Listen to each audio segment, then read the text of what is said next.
क्या यूक्रेन एक बार फिर से जीती बाजी हारने लगा है? पिछले 7 दिनों से यूक्रेनी सेना के साथ कुछ ऐसा हो रहा है जिसे देखकर ज़ेलेंस्की बुरी तरह से बौखला गए हैं। इधर रूस ने यूक्रेन के खार्किव इलाके में हमले इतने तेज कर दिए हैं कि यूक्रेनी सेना को समझ नहीं आ रहा कि रूस पर पलटवार करे या फिर रूस के हमलों से बचे। अब ऐसे हालात में बौखलाए ज़ेलेंस्की ने रूस की राजधानी मॉस्को पर हमला करने के लिए सीधे अमेरिका को ही धमकियां देनी शुरू कर दी है।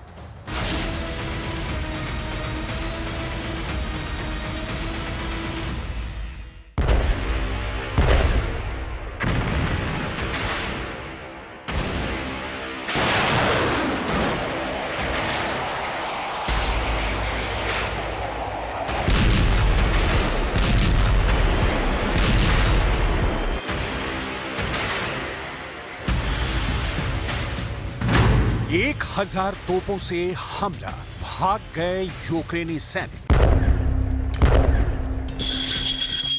918 दिनों से यूक्रेन के राष्ट्रपति ज़ेलेंस्की यही दावे कर रहे हैं कि यूक्रेनी सेना रूस को हरा रही है, लेकिन वहीं पुतिन लगभग 3 साल से यूक्रेन को बुरी तरह से रौंद रहे हैं।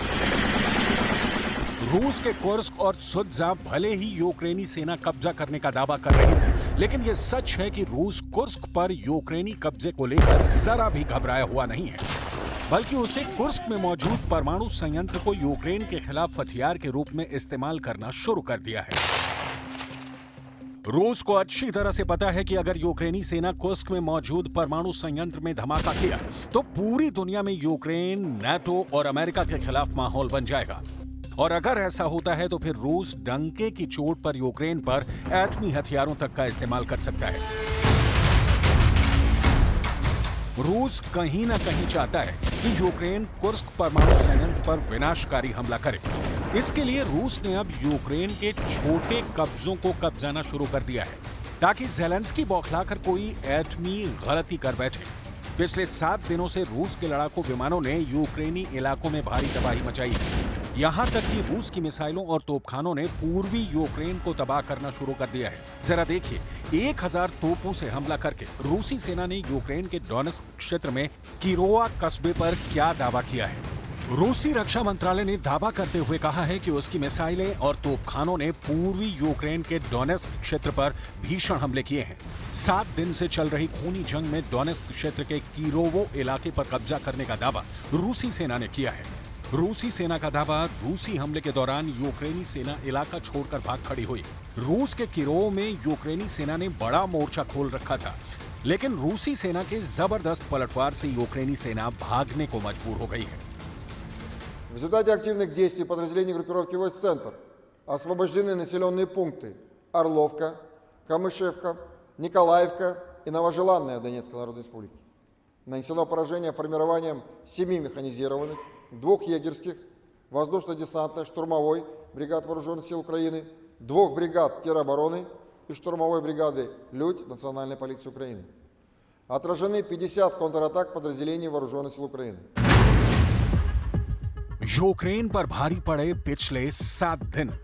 6 अगस्त 2024 से यूक्रेनी सेना ने रूस में घुसकर हमले शुरू किए थे।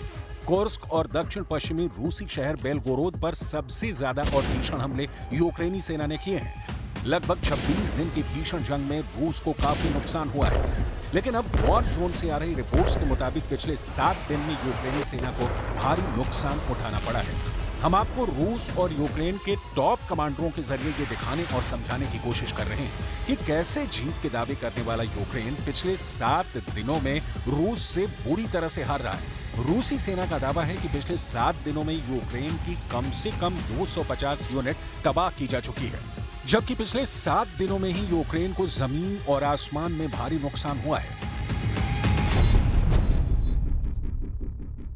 रूस का यह भी दावा है कि महज एक ही दिन में 455 यूक्रेनी सैनिकों को रूसी सेना ने मार गिराया है, जबकि 6 अगस्त से अब तक यूक्रेन के 6600 सैनिक और 70 से ज्यादा टैंक तबाह हो चुके हैं। यूक्रेनी राष्ट्रपति वोलोदिमीर ज़ेलेंस्की के कार्यालय ने दावा किया है कि पिछले 7 दिन में रूस ने उस पर 400 से ज्यादा मिसाइलें दागी हैं, जबकि 26 अगस्त दिन सोमवार को यूक्रेन के top pilot colonel Alexei moonfish जिस वक्त रूसी मिसाइलों को तबाह करने के लिए F-16 फाइटर जेट से हमला कर रहे थे, उस वक्त उनका F-16 जंग के मैदान में तबाह हो गया। ज़ेलेंस्की इस नुकसान से सदमे में चले गए और इस घटना के 4 दिन बाद उन्होंने यूक्रेनी वायुसेना के कमांडर मायकोला ओलेशचुक को तुरंत बर्खास्त कर दिया। हैरानी की बात तो यह है कि यूक्रेनी सेना के कमांडर इन चीफ जनरल ओलेक्जेंडर सिरिस्की ने खुद माना है कि कुर्स्क में हमला करना यूक्रेनी सेना के लिए एक जुआ था। ओलेक्जेंडर सिरिस्की कहीं ना कहीं इस हकीकत को मानने के लिए मजबूर हो गए हैं कि कुर्स्क में यूक्रेनी सेना का ऑपरेशन फेल हो गया है। Нагнетание и еще один шаг к серьезному конфликту в Европе и глобальному конфликту. Им это нужно? Ну, пожалуйста. Мы все равно будем делать так, как мы считаем нужным, вне зависимости от того, кто находится на территории Украины. यूक्रेनी सेना का रूस पर बड़ा हमला करना बड़ी गलती साबित होने जा रहा है। 6 अगस्त 2024 से अब तक यूक्रेनी सेना ने अमेरिका और नाटो के हथियारों से भयंकर हमले रूस पर किए हैं। हमलों से बौखलाए पुतिन अब ये मान चुके हैं कि जब तक यूक्रेन को पूरी तरह से भस्म नहीं किया जाएगा, तब तक नाटो और अमेरिका इसी तरह से तिल तिल करके रूस को मारते रहेंगे। यूक्रेन ने रूस के कुर्स्क में जिस तरह से हमले किए हैं, वो हैरान करने वाले हैं। रूस को खुफिया एजेंटों से पता चला कि अमेरिका और नाटो यूक्रेन को वो हथियार या तो दे चुके हैं या फिर देने वाले हैं, जिसके दम पर यूक्रेनी सेना रूस के मॉस्को तक भयंकर तबाही मचा सकती है। लेकिन रूस ने पिछले 7 दिनों में बहुत ही भीषण हमले किए हैं। 109 मोर्चों पर जंग, रूस ने मचाई तबाही। रूस के रक्षा मंत्रालय के मुताबिक उसकी सेना ने डोनेस्क क्षेत्र के किरोवो गांव पर कब्जा कर लिया है। ये पूरा इलाका लगभग 52 वर्ग किलोमीटर में फैला है।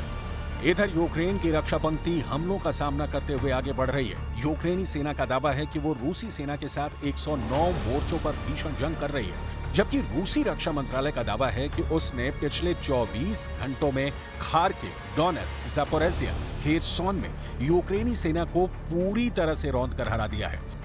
रूस ने घातक मिसाइलों, शाहिद जैसे आत्मघाती ड्रोन और फाइटर जेट से हमले बहुत तेज किए हैं। इस बीच यूक्रेनी सेना ने दावा किया है कि खार्किव, कुपियांस्क और टोरेत्स्क के सीमावर्ती इलाकों में 109 लड़ाइयां हो रही हैं। इसमें सबसे भीषण जंग इस वक्त पोक्रोव्स्क की दिशा में हो रही है। Очистити українське небо від російських керованих авіабомб – це сильний крок, щоб примусити Росію шукати закінчення війни та справедливого миру.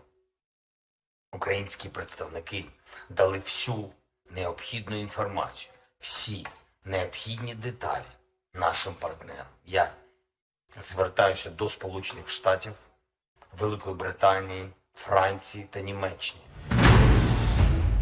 मॉस्को तक हमला करो, ज़ेलेंस्की ने दी हरी झंडी। इधर ज़ेलेंस्की आखिरी दांव खेलने में जुटे हैं। ज़ेलेंस्की लाख दावों के बावजूद रूस पर वैसा दबाव नहीं बना पा रहे हैं जिसकी यूक्रेन को सख्त जरूरत है। यूक्रेन को नाटो और अमेरिका से एक से बढ़कर एक घातक हथियार मिले हैं, लेकिन यूक्रेनी सेना चाह कर भी रूस के बेहद अंदर तक हमला नहीं कर पा रही है, क्योंकि नाटो और अमेरिका इसके लिए राजी नहीं है। लेकिन अब ज़ेलेंस्की ने अमेरिका और नाटो पर जबरदस्त दबाव बनाना शुरू कर दिया है।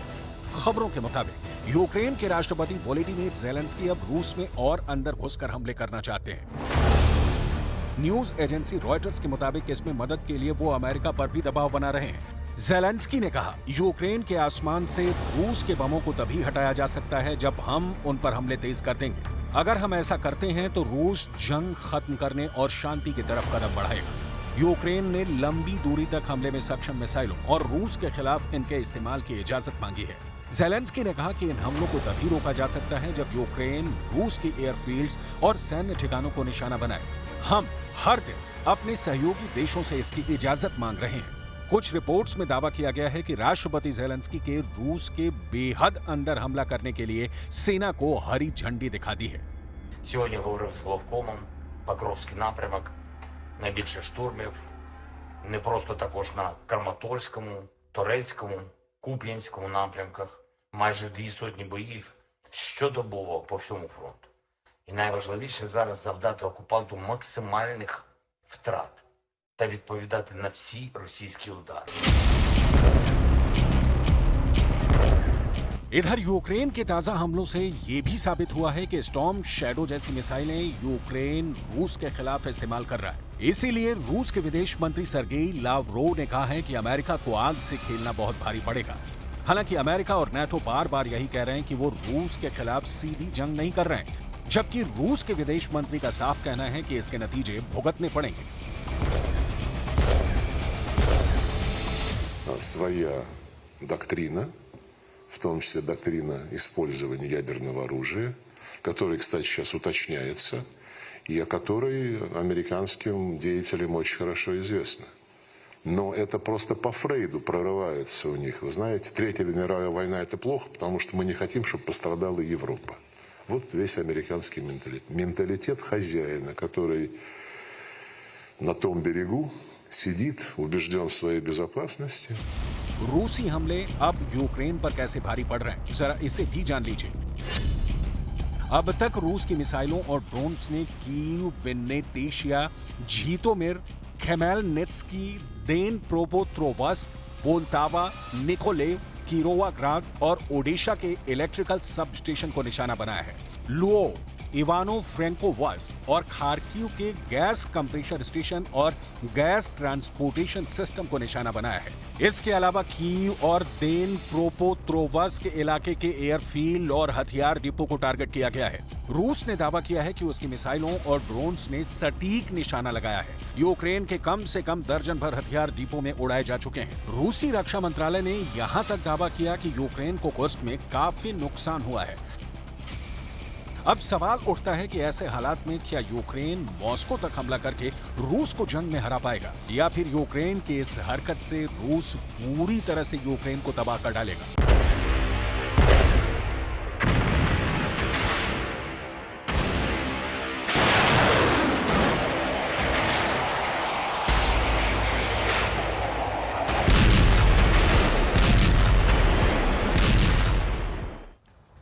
यमन के हूथी विद्रोहियों के खिलाफ छिड़े अभियान में अमेरिका ने ताजा हमले किए हैं।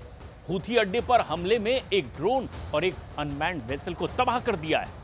यमन के हूथी लाल सागर से इजराइल पर लगातार हमले करते रहे और लाल सागर में अमेरिकी नेवी की तैनाती के बावजूद हूथियों के हमले से अब इजराइल परेशान है।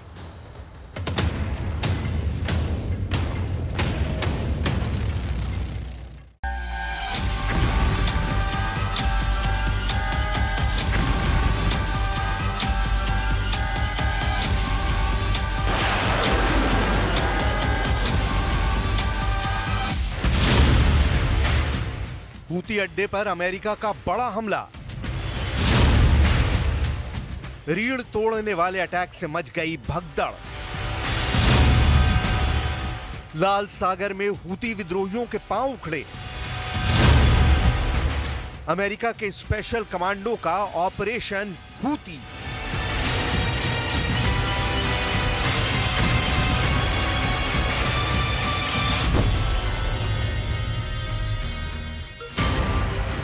लाल सागर में आग उगलने वाले यमन के हूती विद्रोहियों ने अब तक ऐसे हमलों का कभी सामना नहीं किया था। जर्रा जर्रा तबाह कर देने वाले हमले ने हूती विद्रोहियों को छिपने पर मजबूर कर दिया है। यूएस सेंट्रल कमांड यानी सेंटकॉम के इस हमले में हूती विद्रोहियों का ड्रोन तबाह हो गया है और एक अनमैन्ड सरफेस वेसल बर्बाद हो गया है। कुछ वक्त पहले इजराइल की राजधानी तेल अवीव पर हूती विद्रोहियों ने हमला किया था। उसके बाद से ही कहा जा रहा था कि अमेरिका हूती विद्रोहियों को बख्शने वाला नहीं है। अमेरिका का हमला उस वक्त हुआ है जब लाल सागर में तनाव की स्थिति लगातार बनी हुई है।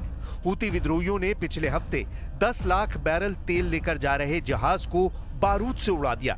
इस खौफनाक मंजर का हूती ने एक वीडियो जारी किया जिसमें उसके लड़ाके तेल टैंकर सोनियन पर चढ़ते और उस जहाज को विस्फोटक से उड़ाते हुए दिखाई दे रहे हैं। विद्रोही संगठन हूती के सैन्य प्रवक्ता याहिया सारी ने कहा है कि सोनियन एक ऐसी कंपनी है जिसने लाल सागर में इजराइल जाने वाले जहाजों के खिलाफ यमनी गुट की ओर से घोषित नाकाबंदी का उल्लंघन किया था। खुद को यमन के सशस्त्र बलों के रूप में पेश करने वाले हूती उन जहाजों को लगातार निशाना बना रहे हैं जिनके बारे में दावा किया जाता है कि वो इजराइल से जुड़े हुए हैं। उनका कहना है कि ये सब इजराइल सरकार पर गजा में युद्ध को खत्म करने को लेकर दबाव डालने के लिए किया जा रहा है। यमन के विद्रोही गुट ने इजराइल को ही नहीं, संयुक्त राज्य अमेरिका और यूनाइटेड किंगडम से जुड़े जहाजों पर भी तब हमला करना शुरू कर दिया जब दोनों देशों ने इस क्षेत्र में शिपिंग लेन पर हूतियों के हमलों को खत्म करने के लिए जनवरी में अपना सैन्य अभियान शुरू किया था। हूती इसी अभियान के परखच्चे उड़ाने में जुटे हैं।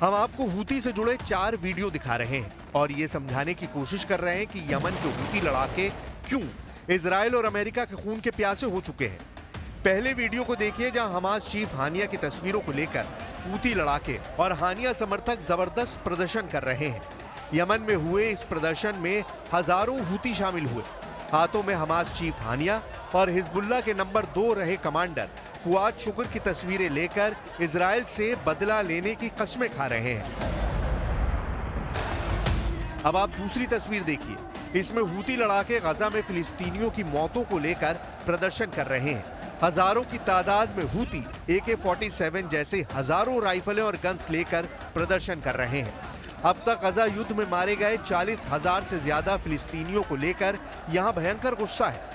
यमन की राजधानी सना में हुए इस प्रदर्शन में हूतियों ने हथियारों के साथ जबरदस्त प्रदर्शन किया है। हूतियों से जुड़ी तीसरी तस्वीर ने तो इजराइल के साथ साथ अमेरिका के भी होश उड़ा दिए हैं। इस तस्वीर में आप साफ देख सकते हैं कि हूती अमेरिका के सबसे खतरनाक MQ-9 ड्रोन के मलबे पर खड़े हैं। हूती लड़ाकों का दावा है कि उन्होंने अब तक अमेरिका के 4 MQ-9 ड्रोन को मिसाइल हमला करके गिरा दिया है। हूतियों के दावों के बाद से इजराइल तक घबरा गया है। यमन की राजधानी सना में 23 अगस्त को हूतियों ने ऐसा जबरदस्त प्रदर्शन किया है जिसने ईरान तक को हैरान कर दिया है। पानी में व्हीलचेयर पर बैठा हूती लड़ाका तक इजराइल और अमेरिका से गजा और हानिया की हत्या का बदला लेने की कस्में खा रहा है। ईरान के विदेश मंत्री अब्बास अराक्ची ने साफ कह दिया है कि वो हूतियों के हर हमले का पूरा समर्थन आखिरी दिन तक करेंगे।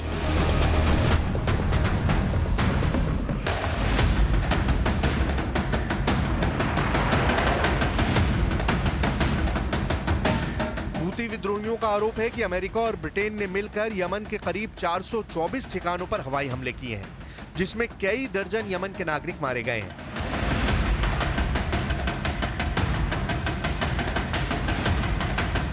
इस तरह का एक इजरायली हमला यमन में हूती के ठिकानों पर हुआ था। 20 जुलाई को इजराइल ने 2000 किलोमीटर दूर यमन पर हमले किए। उसने पूरे मिडिल ईस्ट में कोहराम मचा दिया।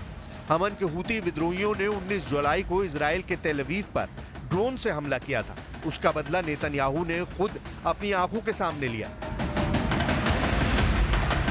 जिस वक्त इजराइल के fighter jet F-35, F-16 Yemen के हुदैदा पर हमला कर रहे थे, उसकी एक लाइव तस्वीर नेतन्याहू देख रहे थे।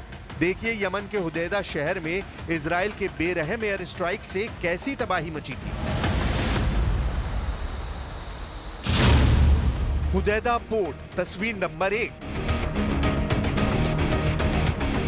तस्वीर नंबर 1 देखिए, यमन के हुदैदा पोर्ट को इजरायली वायुसेना ने पूरी तरह से तबाह और बर्बाद कर दिया था।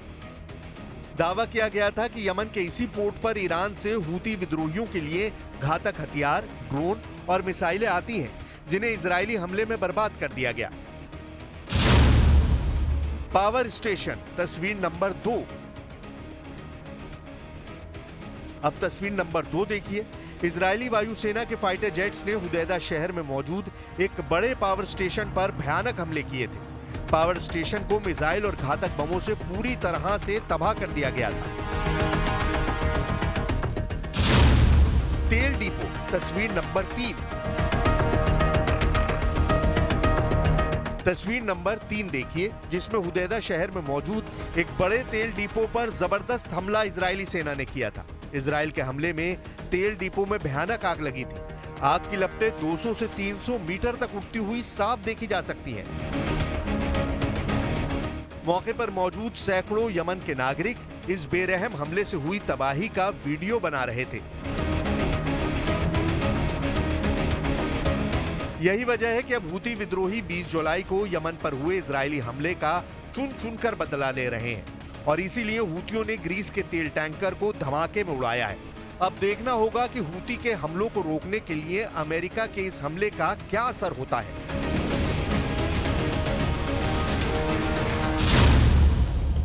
(1980) के दशक में यमन के तत्कालीन राष्ट्रपति अली अब्दुल्ला साले के खिलाफ देश में माहौल बन रहा था। तभी वहां के एक आदिवासी समुदाय ने एक संगठन खड़ा किया जो राष्ट्रपति के खिलाफ एकजुट हुआ। इसके संस्थापक थे शिया जैदी समुदाय के हुसैन अल हूती। देखते ही देखते हूती विद्रोही सरकार से टकराने लगे।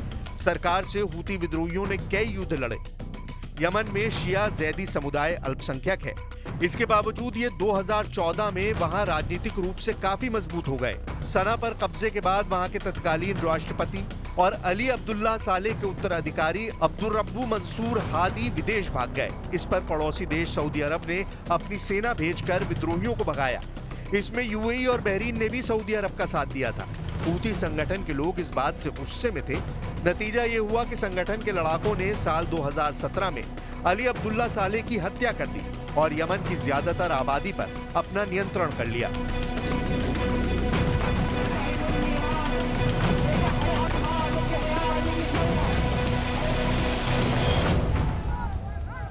अमेरिका मध्य पूर्व में अपना वर्चस्व बनाए रखने के लिए तिकड़म करता रहा है, लेकिन अब मामला इजराइल का फंस गया है। इजराइल अरब वर्ल्ड में अमेरिका का सबसे बड़ा दोस्त है, क्योंकि इजराइल के अस्तित्व को बनाए रखना बिना अमेरिका के संभव नहीं है। लिहाजा इजराइल भी अमेरिका से दोस्ती निभाता रहा है।